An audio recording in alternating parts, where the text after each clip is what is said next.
स्वागत है आप सभी का एक बार फिर से उत्तराखंड 24 की शुरुआत करते हैं। आपके साथ मैं हूं प्रिया सिन्हा। सबसे पहले बात अहम खबर की। चारधाम यात्रा के लिए हरिद्वार से पहला जत्था रवाना। गुजरात और महाराष्ट्र से आए श्रद्धालु रवाना हो चुके हैं। राजस्थान और दिल्ली से आए श्रद्धालुओं को भी भेजा गया है। श्रद्धालुओं में उत्साह और आस्था का संगम देखने को मिल रहा है। माया देवी मंदिर से निकला श्रद्धालुओं का जत्था 30 अप्रैल से आधिकारिक रूप से यात्रा की शुरुआत हो रही है, यानी कि कल से विधिवत तौर पर चारधाम यात्रा की शुरुआत हो जाएगी। आपको मालूम है गंगोत्री, यमुनोत्री, केदारनाथ और बद्रीनाथ, ये 4 धाम इस यात्रा के जरिए जहां श्रद्धालु पहुंचते हैं। हालांकि पहले गंगोत्री और यमुनोत्री धाम के कपाट खुल जाएंगे, लेकिन बद्रीनाथ और केदारनाथ के धाम 1-2 दिन में खुलेंगे। आपको इस वक्त हम तस्वीरें भी दिखा रहे हैं जहां पर श्रद्धालुओं में गजब का उत्साह देखने को मिलता है। कल बेहद पावन दिन है, कल अक्षय तृतीया का मौका, और ऐसे में कल से चारधाम यात्रा की शुरुआत हो रही है। इससे पहले ऑनलाइन रजिस्ट्रेशन और ऑफलाइन रजिस्ट्रेशन के जरिए आपने देखा कि कैसे बड़ी संख्या में, लाखों की संख्या में जो श्रद्धालु हैं उन्होंने आवेदन किया है। प्रशासन की तरफ से भी तमाम तरह के बंदोबस्त देखने को मिल रहे हैं, क्योंकि अपने आप में चारधाम यात्रा बेहद ज़्यादा महत्वपूर्ण हो जाती है। एक तो आध्यात्मिक तौर पर भी आप देखेंगे, इसके अलावा अगर आप धार्मिक पर्यटन के लिहाज से भी समझेंगे इसे, तो उत्तराखंड में आर्थिकी को लेकर के भी एक बड़े स्रोत के तौर पर इसे देखा जाता है, क्योंकि लाखों की संख्या में देश के अलग अलग हिस्सों से श्रद्धालु यहाँ पर पहुँचते हैं। मेरे साथ उत्तरकाशी से हमारे सहयोगी हरीश थपलियाल इस वक्त कनेक्टेड हैं। हरीश, चारधाम यात्रा के लिए हरिद्वार से पहला जत्था रवाना हो चुका है, किस तरीके का उत्साह है? कल से इसकी शुरुआत हो रही है, तो प्रशासन की तरफ से क्या तैयारियां? जी देखिए, उत्तराखंड में चारधाम यात्रा जो है शुरू होने जा रही है, और आज से ही लगातार जो चारधाम यात्री है, जिन लोगों ने ऑनलाइन रजिस्ट्रेशन करवाया था, वो सभी लोग, सभी जत्थे जो है रवाना हो चुके हैं चारधाम यात्रा के लिए। इसकी शुरुआत कल से होने जा रही है विधिवत तरीके से। गंगोत्री धाम के कपाट कल देश विदेश के श्रद्धालुओं के लिए खोल दिए जाएंगे, और 11:55 पर यमुनोत्री धाम के कपाट खोल दिए जाएंगे। आज पहला जत्था हरिद्वार और ऋषिकेश से रवाना हुआ है, और सबसे पहले क्योंकि कल गंगोत्री धाम के कपाट खोले जाने हैं श्रद्धालुओं के लिए, भारत 24 आज मुखवा गांव में पहुंचा है, जहां पर मां गंगा की उत्सव डोली शीतकाल प्रवास के दौरान यहां पर रहती है, और अब उसकी थोड़ी ही देर में मां गंगा की उत्सव डोली गंगोत्री के लिए रवाना होगी। आप देख सकते हैं ये वही शीतकालीन प्रवास है गंगोत्री धाम का, जहां पर शीतकाल के दौरान मां गंगा की उत्सव डोली यहाँ पर मौजूद रहती है, विराजमान रहती है। पिछले कुछ दिनों पहले शीतकाल प्रवास का संदेश देने के लिए देश के प्रधानमंत्री नरेंद्र मोदी भी मुखबा गांव पहुंचे थे। ये वही मुखबा गांव है जो देश विदेश से जो शीतकालीन यात्रा का जो है संदेश दिया था पीएम नरेंद्र मोदी ने। अब ग्रीष्मकालीन चारधाम यात्रा की विधिवत शुरुआत होने जा रही है।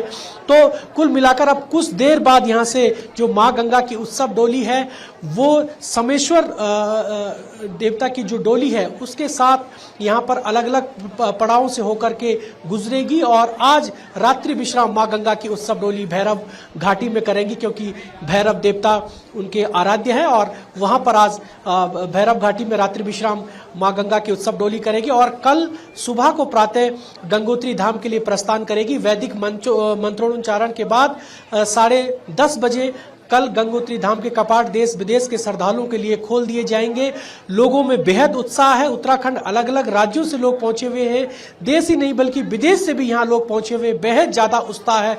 आस्था को लेकर के कह सकते हैं कि चारधाम पूरे दुनिया भर में प्रसिद्ध है, और बेहतर तैयारियों को लेकर के यहाँ पर जो है शासन प्रशासन के आला अधिकारी यहाँ पर चार श्रद्धालुओं की व्यवस्थाओं को लेकर के यहाँ पर कह सकते हैं कि जो व्यवस्थाएं हैं वो चाक चौबंद यहाँ पर की गई है। किसी प्रकार की कोई दिक्कत यहाँ पर न हो। लगातार इसकी पिछले 6 महीनों से मॉनिटरिंग धामी सरकार कर रही थी, तो कह सकते हैं कि लगातार प्रशासन की ओर से भी यही उद्देश्य प्रशासन का है कि कुछ वर्षों में देखा है कि चारधाम यात्रा में लाखों की संख्या में श्रद्धालु पहुंचते हैं। इस बार भी ऑनलाइन ऑफलाइन जो रजिस्ट्रेशन हुआ उसमें हमने देखा कि बड़ी संख्या में श्रद्धालुओं ने आवेदन दिया है। संख्या को लेकर के क्या अभी ताज़ा आंकड़ा सामने आया? और इसके अलावा खबर ये भी है कि जब केदारनाथ के कपाट खुलेंगे तो सीएम भी संभवतः वहां पर मौजूद रहेंगे। क्या इस बारे में कोई अपडेट है आपके पास? देखिए, मुख्यमंत्री पुष्कर सिंह धामी ने लगातार इस बात को लेकर के संदेश दे रहे थे कि सुगम व सुरक्षित यात्रा, इसके लिए इसीलिए इसको 2 भागों में बांटा है कि ऑफलाइन बाद में होना, ऑनलाइन रजिस्ट्रेशन पहले होना। अभी तक 22 लाख लोगों ने चारधाम यात्रा के लिए ऑनलाइन रजिस्ट्रेशन करवाया है।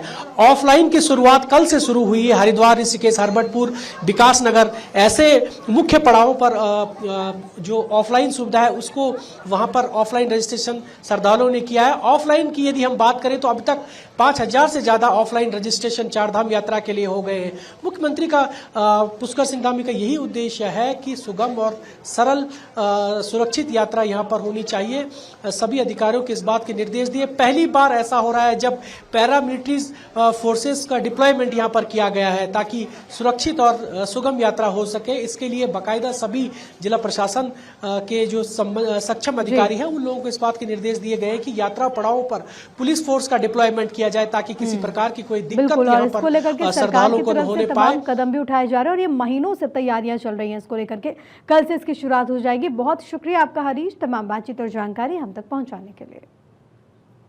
तो वहीं सीएम धामी ने एक्स पर एक वीडियो पोस्ट किया है। मंदिर का वीडियो उन्होंने पोस्ट किया। बैरासकुंड महादेव मंदिर का उन्होंने वीडियो साझा किया। चमोली में दरअसल ये मंदिर स्थित है। देवाधिदेव महादेव का आशीर्वाद प्राप्त करें। जनपद चमोली में स्थित बैरासकुंड महादेव मंदिर में भगवान शिव की पूजा होती है। इस मंदिर का उल्लेख स्कंद पुराण के केदारखंड में भी मिलता है। अपने चमोली आगमन पर इस दिव्य मंदिर के दर्शन कर देवाधिदेव महादेव का आशीर्वाद प्राप्त करें, ये सीएम की तरफ से पोस्ट किया गया। वहीं भगवान परशुराम जी की आज जयंती के मौके पर सीएम धामी ने पोस्ट किया है, बधाई दी है। लिखा, प्रदेशवासियों को हार्दिक शुभकामनाएं। तप, तेज और धर्म के प्रतीक प्रभु श्री विष्णु के आवेशावतार भगवान परशुराम जी के जन्मोत्सव की समस्त प्रदेशवासियों को हार्दिक शुभकामनाएं, ये उनकी तरफ से पोस्ट किया गया। भगवान परशुराम जी का आशीर्वाद आप सभी के जीवन में शक्ति, समृद्धि और शुभता का संचार करे।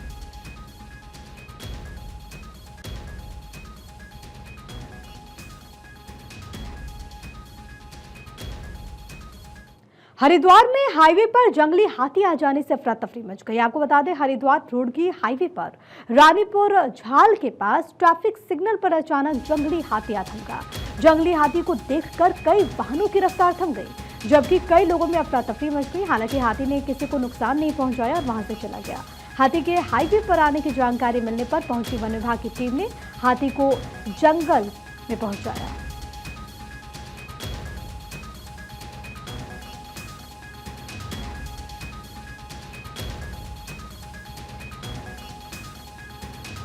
ये तस्वीरें आपको इस वक्त दिखा रहे हैं हरिद्वार से। और सोचिए, अगर हाईवे से गुजर रहे हो और वहाँ पर एकदम से हाथी आ जाए तो जाहिर है कि आप भी डर जाएंगे। वहाँ पर जो तमाम लोग मौजूद थे वो भी खौफ ज़दा हो गए। हालांकि वन विभाग की टीम ने हाथी को वहाँ से हटाया।